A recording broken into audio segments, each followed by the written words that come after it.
Nigeria's economic environment has been a subject of intense conversation with the myriads of child-born issues and challenges, of course, surrounding the country's ongoing economic reforms. From fiscal policies to structural reforms, the nation grapples with critical issues that impact its growth, stability, and global competitiveness, among other issues competing for attention. One of the recent key burning issues is the call for the suspension of the cybersecurity levy, which is at 0.5%. But what are some key issues that needs to be addressed, of course, to unlock the full potential of Nigeria's economy at this time? I'm starting the week with the Chief Executive Officer of RTC Advisory, Mr. Opeyemi Agbaje. Thank you so much. It's good to have you start the week with us on Business Nigeria. Thank you, Tolu. Yes. I would start from the fallout of reforms instituted by President Bola Tinubu. There's been this argument that it's like government was not really prepared for the fallout of all of these policies. Fuel subsidy removal and all of this. And now we're trying to mitigate and just rushing to address the fallout of this. What do you make of this? Where are we with regards of these reforms? Well, obviously, we're yet to find equilibrium. I've always defined the challenge post commencement of reforms as where does equilibrium lie? We thought we were approaching some equilibrium, but clearly we're not yet there. And I will, my comment has been that I totally agree with the strategy around the reforms. These are structural reforms. We don't appreciate the gravity of some of these reforms. So, for instance, you are attempting to end a subsidy regime that you've had for 50 years. You are attempting to float your currency the first time ever in your history. You've never done it, even in the colonial times. The colonial regimes had a fixed exchange rate for Nigeria's currency. So these are unprecedented reforms, which I think even, to be fair, even the government itself sometimes has not demonstrated full recognition of the gravity of those reforms. Okay. And therefore, we've underestimated the impact. We've underestimated sometimes the social impact. One of my thoughts was that we needed to have had a social plan in place before many of these programs. I've said the last time I was here that all things considered, and I'm a fairly robust supporter of this government in terms of the economic reforms. But I said here the last time I was here that all things considered, in sequencing the reforms, we may have tried to achieve stability on the subsidy regime front before moving to the exchange rate front. But that's neither here nor there. Now we're where we are. Both reforms, all of the reforms we are doing are desirable. They're important. The question is sequencing. The question is communication, and the question is impact management, and so on. So all said, I still think that the government is doing the right thing, trying to end decade-long, in some cases, 5-decade, 6-decade-long problems. We should not underestimate the scale of the challenge. We may try to be as positive as we can as analysts and as citizens. But of course, the government, I insist, should focus both on the strategy it's trying to implement and on the tactical implications on a day-to-day basis. I think it's on the side of the tactical implications on a day-to-day basis that we have challenges. So you mentioned the Cybersecurity Act.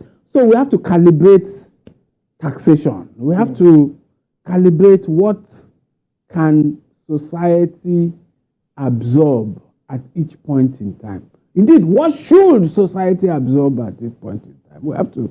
So it's all of this tactical calibration particularly social impact, communication, that we have to do some more work on. I want to stay a bit on the tax that you mentioned now. I know the Taiwo Idele-led committee is working on how to revamp fiscal reforms and all of it. But the way it's coming, Nigerians will talk about purchasing power. Now electricity tariff, we know what's happening with Band A. Labour is protesting as we speak here. NERC and distribution companies. That's on one side. And of course, what will all of this have the impact on inflation? If eventually government increases minimum wage, what will be the fallout? So when we talk about this calibration, this tactical coordination, yes. That's a very good example.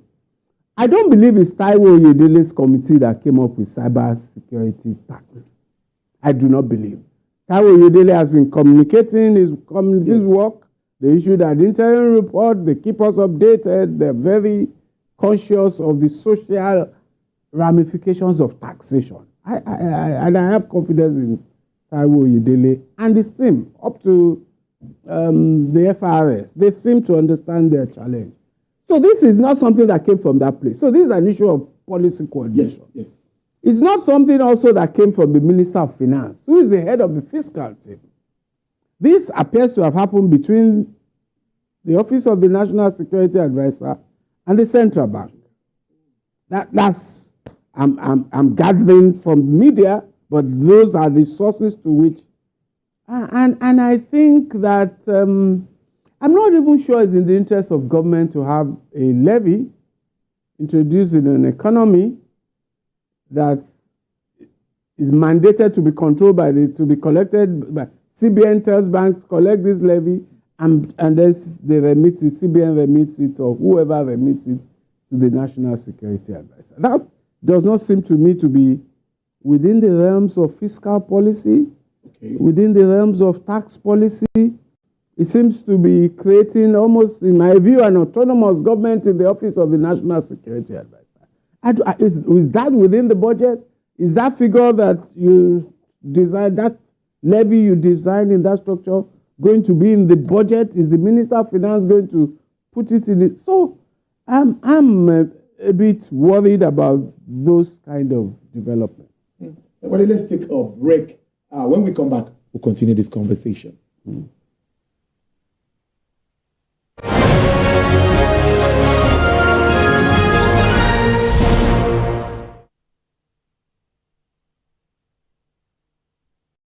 Experience information and entertainment like never before as TVC Breakfast takes your weekends to a whole new level.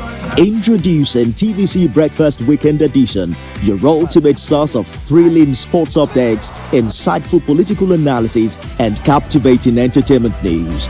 Stay in the know with what's trending, catch up with the latest in sports, and immerse yourself in the latest buzz from the world of music and movies. Your weekends are no longer just days off, but moments packed with knowledge, excitement, and enjoyment. TVC Breakfast.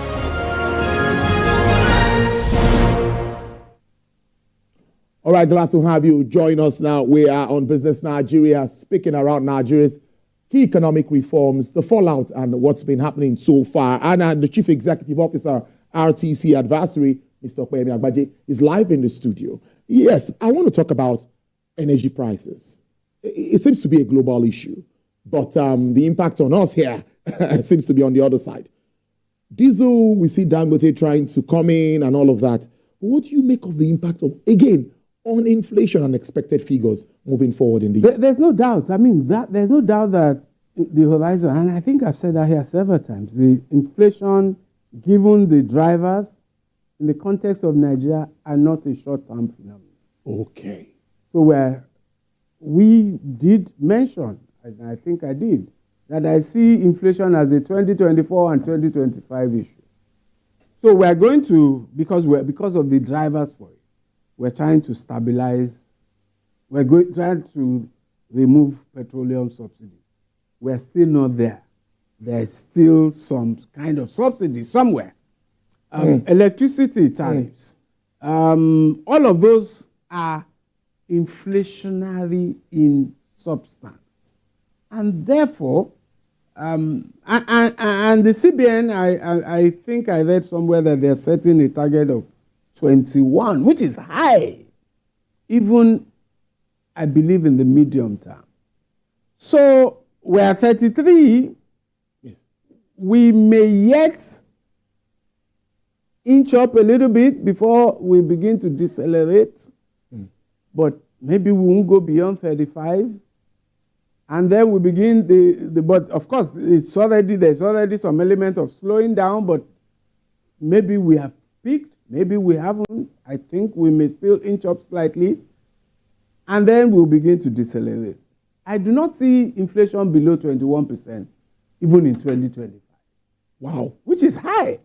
Yes, it is. So the point I'm making is that anybody doing a macroeconomic planning anywhere in Nigeria may assume relatively high inflation in 2024 and 2025. Maybe 2025 not as high as 2024, but by historical standards and by the levels of desired inflation in an economy, still very high in 2025. I believe it is a while until we have cleaned out all of these structural reforms that affect prices of electricity, which is not a short-term phenomenon. We only try to do what the so-called band A, and we know the extent of the disequilibrium in the system. We still have petrol, and we know from diesel prices, if nothing else, we know from diesel prices that there's still some cost control. Yes. Let me use a smart word. It's a fallout. There's this name, I think there's this name that the former NNPC GMD used to call it when he didn't want to mention subsidy payments. Yes. So they always look for a way some cost curtailment. Yes, exactly. Somewhere. That adjustment, if we want a fully deregulated market, means we still have a long way to go. But I have come to the conclusion that until we have stability on the exchange rate front, we may not be able to have a fully deregulated market, downstream petroleum market. Because there are social consequences of petrol pricing and of commodity pricing generally. And some people are bashing the government. There's still a subsidy. And for me, that's not the point. The point is government is attempting to create a fully deregulated market. There are tailwinds. There are difficulties along the way, and they're trying to manage the process. And I am generally supportive of that process.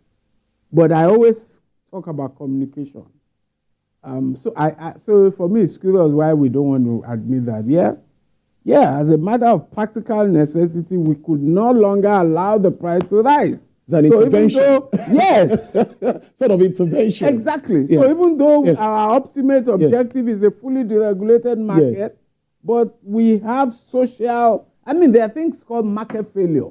Even in the most advanced economies of the world, in cases of market failure where the market is going to create conditions that are adverse to the general interest of the country, we apply a brake and we intervene. And so for me, that it's clear that there's some mechanism somewhere that has not allowed petrol prices to keep track with diesel prices. At some point, after our exchange rate devaluation continued, the price of petrol remained stable. That tells us something. So let's be clear in our communication. That's what I would say. I think that's very important. I agree with you, Mr. Agbaje. Let's stay with the Apex Bank. The last time we had you on, you commended the moves by Dr. Opeyemi Cardoso.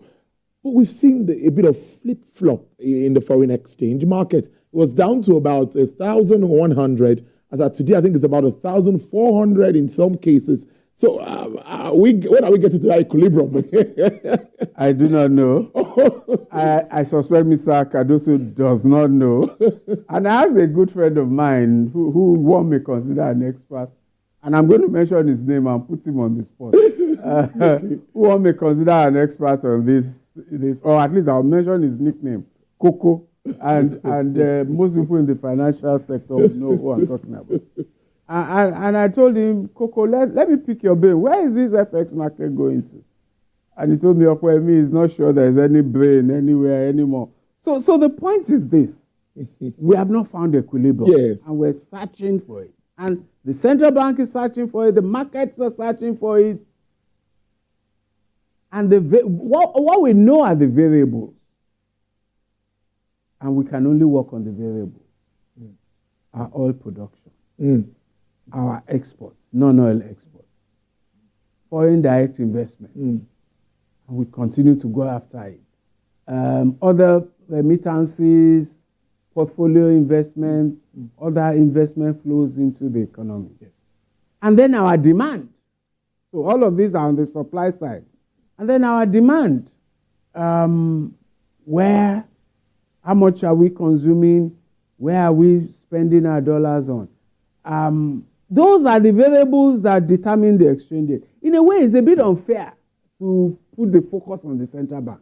I'm countering the argument. I'm presenting their own side of the story. They don't determine exchanges. They manage the demand and supply, and they decide when they want to intervene. We determine the exchange rate by our consumption patterns, by our production, by the things we export, by our ability to produce and export. So in a way, we're deceiving ourselves, actually. All the economic actors in Nigeria by the central bank, give us a good exchange rate. No. Producers, exporters, consumers, give us a good exchange rate until we fully manifest that understanding that it is our economic behavior, our production, our exports, especially in these circumstances, non-oil exports. What we can do to stop exports, to stop oil theft and sabotage and all of those things with oil. What we can do to produce processed agricultural output, software export, financial services export, the things that our economic sector can export. Indeed, I was listening to Dr. Alausa, the Minister of Health, and I was impressed by his attitude towards the conversation on what I would describe as the export of health talent, and his own approach to produce more so that we can have enough, and in spite of whatever is exported. So in the bottom line, my brother, we don't know where equilibrium is. I don't think the central bank knows. I think everybody should work on the variables. The government should work on the variables within its control. The private producers, the private sector should work on variables within their control. And those of us who demand for FX should work on variables. I'm getting to almost my final question now. Because I'm looking at our reforms and the challenges we are meeting along the line. PIA was to open up that downstream, that's part of it. And now that we're having this intervention in quotes, that halts the implementation of the PIA or what? That's on one side. What's the outlook? Looking at all of this, short term, medium term, and long term. Wow, interesting conversation on the PIA and the impact on the PIA. I hope that that conversation in terms of the PIA is only on the petrol side. Yes. So as far as diesel and all other products are concerned that are fully deregulated. Well, so between the sad part of it, I will be unhappy if by the time Dangote and the other refineries that they say will be operational, when they're pumping out petrol, if we don't have a fully deregulated market. Because then it means there have to be non-market-based negotiations to determine the attitude towards pricing. When I say non-market-based, that means there has to be meetings to decide how we're going to do this, which is generally not the way we want big markets to operate, and which are generally not the right incentive structure for investors and market participants. So I hope that we find some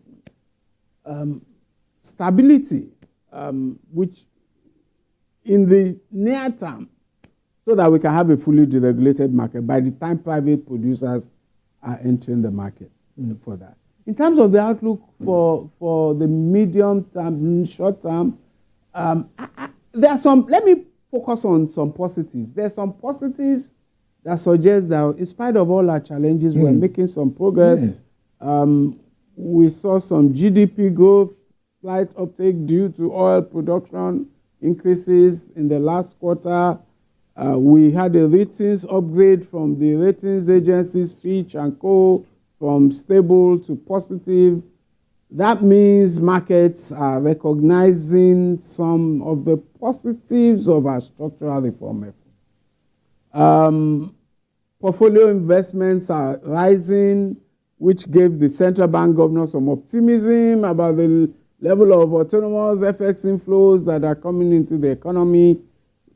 I think production generally, output may be on an increasing trend. Even the FX scenario, at least we're oscillating. We went down to 1,100, yes. We've gone back up. So there's some search for equilibrium. The negatives, we're not paying sufficient attention. But now we have been forced to the social scenario. We're not communicating the reforms well. There's a lot of negativity domestically. There are too many people who appear to want the reforms to fail, yeah, and who celebrate every adverse circumstance. I don't believe I should do that to my country or the government of my country because I don't like an individual who is president or who is minister or central bank. So those, and then, of course, the tactical implementation of reforms have to be more disciplined. I found the announcement of cyber tax in particular very insensitive and almost a very cavalier attitude to government. So those will be my balanced scorecard. In terms of medium term, I remain positive. I think we must sustain the reforms. I think we're on the right track. And if we do get some good luck, we need some good luck in terms of investment.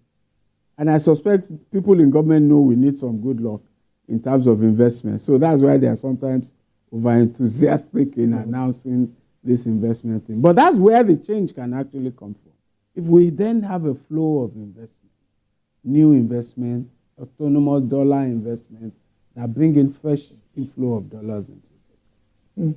William Somos, thank you so much. It's interesting starting the week with you. Chief Executive Officer, RTC Advisory, Mr. Opeyemi. Thank you so much. Have a great week.